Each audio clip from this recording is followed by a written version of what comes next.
Karena di Indonesia cukup banyak orang yang tukang sihir sebenarnya, tapi mengaku sebagai kiai, ustadz, dai, haji, menggunakan kopiah hitam, menggunakan kopiah putih, ya, tidak jarang juga menggunakan surban.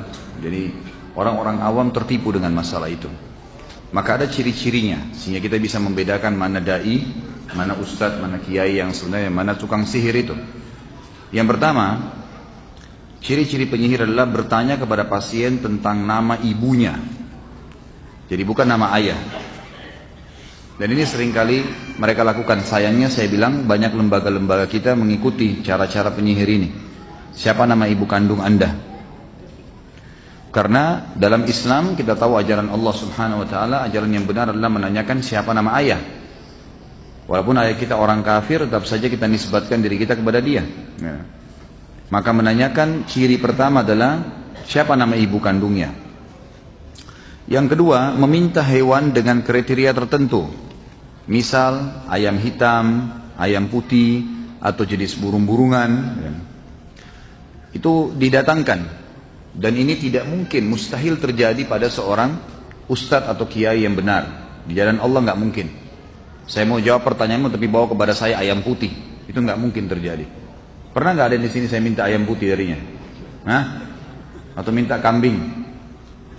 Tidak pernah sama sekali. Nah itu ciri-ciri mereka. Yang ketiga, meminta darah dari hewan yang disembelih. Kalaupun hewan itu sudah didatangkan, dia suruh sembelih atau dukunnya menyembelihnya. Tapi cara menyembelihnya sesuatu yang aneh, baik dengan menggunakan silet misalnya sehingga hewan itu tersiksa, atau menarik kepalanya, atau menjepit dan seterusnya. Dan itu tanpa menyebut nama Allah. Selain menyembelihnya selain cara yang Islam, cara yang diajarkan oleh Allah, juga dengan cara darahnya diambil, lalu dioleskan darah tersebut pada bagian tubuh pasien yang sakit atau yang datang mengeluh, dan memerintahkan agar sembelian tersebut tidak dimakan tapi dibuang di tempat-tempat reruntuhan atau dekat batu atau pohon, yang memang sebenarnya tujuannya untuk dijadikan sebagai sesajen bagi syaitan-syaitan yang telah membantu para dukun-dukun itu. Itu yang ketiga. Yang keempat, meminta jejak dari orang yang datang kepadanya seperti pakaian dalam, sisir, kuku, rambut, atau foto. Dan tentu di buku ini ada gambar ya, contoh rambut yang diikal-ikalkan. Mungkin karena kecil tidak kelihatan, tapi yang jelas kalau antum milikin buku ini akan kelihatan ya. Mungkin Pak Diarto bisa dekatkan kameranya biar jelas gitu ya. Jadi bisa tahu bahwasanya memang seperti ini ya. Tujuannya dia minta jejak dari pasien yang datang adalah karena pasien yang datang kepada dukun juga dianya sendiri disihir supaya menjadi pelanggan ya, sering datang. Kapan-kapan saja bisa dikuatkan sihirnya, dia datang. Mungkin dia rindu sama dukunnya, mungkin dia ingin bertanya sesuatu, atau setan yang sedang ditugaskan memang diberhentikan sehingga reaksi sihirnya kurang dan seterusnya. Kemudian yang kelima, menulis mantra-mantra, simbol-simbol, huruf-huruf lepas, nomor-nomor, atau dalam persegi 4 atau lingkaran. Baik itu dalam tulisan Arab atau tulisan yang lainnya. Yang keenam, memberikan jimat, baik itu dalam bentuk kepada pasien, diantaranya ada yang kecil dan besar, berbentuk segitiga atau segi 4, dilipat dalam kulit, potongan besi atau potongan perak. Di dalamnya berisikan permohonan bantuan bernuansa syirik, nomor-nomor atau huruf-huruf. Ada kalanya tukang sihir menyuruhnya agar menggantungkan jimat tersebut di lehernya, dikalungkan atau di lengannya, atau meletakkannya di bawah bantal bila memang targetnya adalah pasangan hidupnya.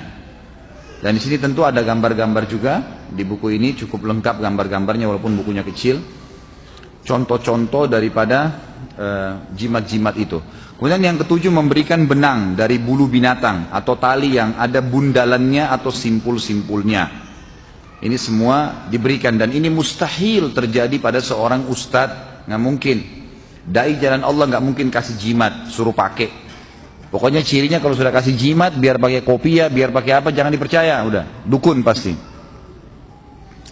Yang kedelapan, memberikan pasien barang-barang untuk ditanam di dalam tanah, dan ini mustahil terjadi pada dai, nggak mungkin. Tapi dukun-dukun pasti memberikan sesuatu untuk ditanam, baik di rumahnya, di tempat kerjanya, ya kan?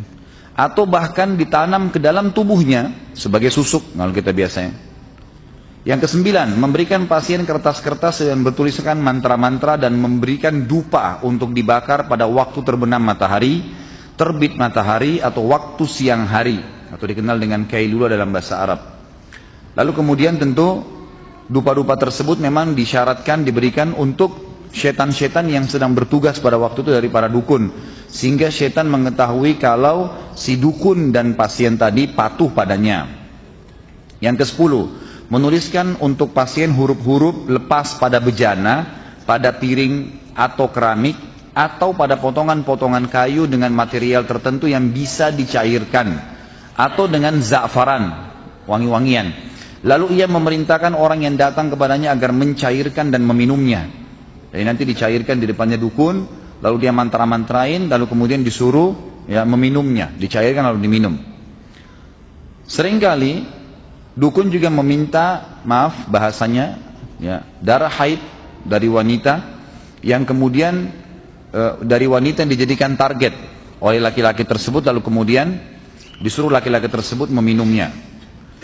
Yang ke-11, memberikan kepada orang yang datang kepadanya, baik orang yang sakit maupun selainnya, sebotol air yang di dalamnya ditaruh sebagian kertas yang bertuliskan mantra-mantra dan permohonan bantuan kepada syaitan.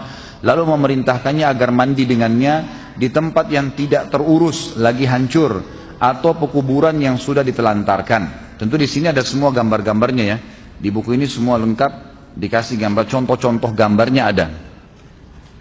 Kemudian yang ke-12, seringkali di rumah dukun ditaruh tanah, pasir, kemudian di sekitar pasir itu dibuat lingkaran dari karet, dan pasir itu sudah dijadikan sebagai kesepakatan antara dukun itu dengan setan-setannya. Jadi disitulah seperti tempat ya, yang syarat dikasih oleh syaitan untuk bisa pasien tersebut terkena apa yang ditargetkan. Maka pasien pun menginjak ya, pasir itu dan masuk ke dalam lingkaran tadi. Yang ke-13, membaca cangkir, menghidangkan minuman, kopi, teh, sirup ya, kepada pasien yang sebenarnya sudah dimantrain. Atau kadang makanan sebagai syarat, baik itu ketan, gandum, apa saja ya, yang memang diberikan untuk dimakan, dikonsumsi oleh pasien tersebut yang sebelumnya sudah dimantrain. Maka pada saat tersisa kopi tersebut lalu dituang di cangkir, di anak piringnya, lalu kemudian diterkalah atau ditebaklah apa yang sedang menjadi jalan keluar dari masalah pasien tadi. Dan ini semua dusta ya, ini semua dusta hanya untuk menipu. Yang ke-14, membaca telapak tangan, garis-garis wajah ya. Ini semua ciri-ciri dukun. Nggak ada ustadz yang bilang sini saya lihat wajah kamu, sini ya, sini telapak tangan kamu, sini saya lihat kuping kamu. Itu semua tidak benar. Yang ke-15, dukun menaruh kerikil, rumah kerang, biji kurma atau biji gandum di atas kulit binatang buas atau di atas sepotong kain yang khusus ditenun untuk praktek itu.